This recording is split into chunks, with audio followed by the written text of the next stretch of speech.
इसी बीच एक बड़ी खबर, संभल में जुमे पर भारी सुरक्षा इंतजाम। रमजान के पहले जुमे को लेकर के वहां पर प्रशासन की तरफ से तमाम कदम उठाए गए। जामा मस्जिद के पास आरआरएफ पीएसी की तैनाती की गई। तो इस वक्त की बड़ी जानकारी है, और क्योंकि रमजान का महीना चल रहा है तो ऐसे में पहले जुमे को लेकर के वहां पर विशेष इंतजाम किए गए ताकि किसी प्रकार की कोई अप्रिय स्थिति वहां पर उत्पन्न ना हो। आप इन तस्वीरों में देख सकते हैं, बाकायदा यहाँ पर आरआरएफ और पीएसी की तैनाती की गई। ये जामा मस्जिद के आसपास का इलाका है जहां पर ये कदम उठाए गए।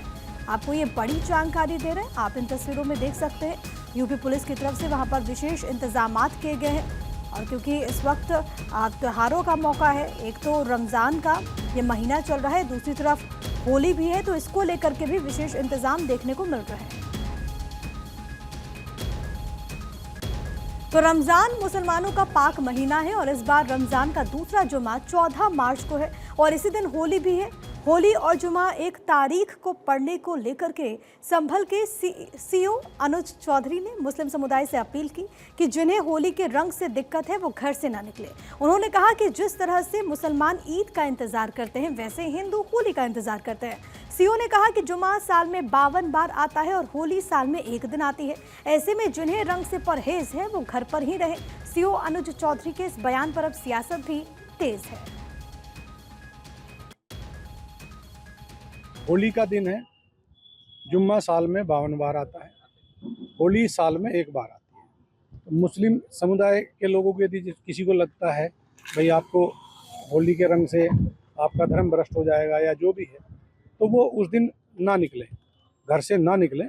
और यदि निकले तो उसका इतना बड़ा दिल होना चाहिए, वो दिल होना चाहिए कि भाई सब एक जैसे हैं, रंग तो रंग है।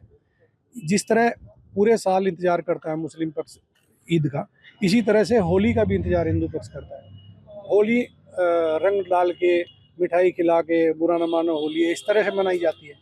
और ईद में भी लोग सेवैयाँ बनाते हैं, गले मिलते हैं, एक दूसरे के यहाँ जाते हैं, आते हैं, तो सेम उसी तरह का त्यौहार है। तो आप दोनों पक्षों के लिए, हिंदू और मुस्लिम, आप एक दूसरे का सम्मान करें। सद्दाम मेरे साथ मेरे सहयोगी इस वक्त कनेक्टेड है संभल से। सद्दाम, सीओ ने अपील की है, लेकिन इसको लेकर के वहाँ के जो लोग हैं, स्थानीय लोग हैं, उनके बीच से कैसी प्रतिक्रिया?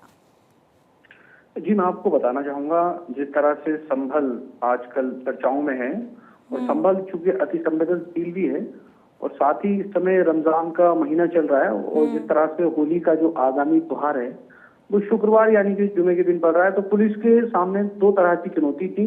एक तो रमजान, ऊपर से जुमा, और खास उसी दिन होली।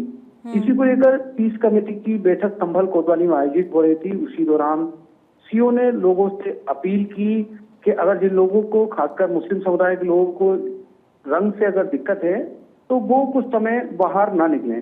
पर वहीं इस मामले को लेकर तरह तरह की प्रतिक्रियाएं, कुछ लोगों ने इस बयान का विरोध भी जताया है। और वहीं बात की जाए संभल के पुलिस अधीक्षक जो है के बिश्नोई, उनकी तरफ से भी एक बयान सामने आया है, जिस बयान में उन्होंने कहा है कि जो आगामी होली है उस दिन जो जुमे की नमाज होनी है वो शाही जामा मस्जिद में 2:30 बजे संपन्न की जाएगी। तो इसका मतलब स्पष्ट है कि पहले होली का जो फेस्टिवल है वो संभल में बड़ी धूमधाम से मनाया जाएगा, और उसके बाद जो जुमे की नमाज है वो संपन्न कराई जाएगी। लोगों से अपील की जा रही है कि आपसी सौहार्द और भाईचारे के साथ रहें, और जो आगामी त्योहार है होली का उसको बड़ा ही धूमधाम से मनाएं। जी, क्योंकि जैसा कि सद्दाम आपने कहा, और संभल इस वक्त काफ़ी ज़्यादा सुर्खियों में भी है, जो वहाँ से तस्वीरें भी सामने आई। लेकिन सद्दाम, इसको लेकर के, क्योंकि होली और दूसरा जुमा रमज़ान का एक साथ पड़ रहा है, क्या अतिरिक्त व्यवस्था वहाँ पर आपको देखने को मिल रही है? संक्षेप में सद्दाम। जी, मैं आपको बताऊं, जिस दिन से संभल में हिंसा हुई उसी दिन से पुलिस अलर्ट पर है। कई थानों की फोर्स वहां पर है, कई कंपनियां, पीएसी, सद्दाम, आपको यहाँ पर रोक रही हूँ।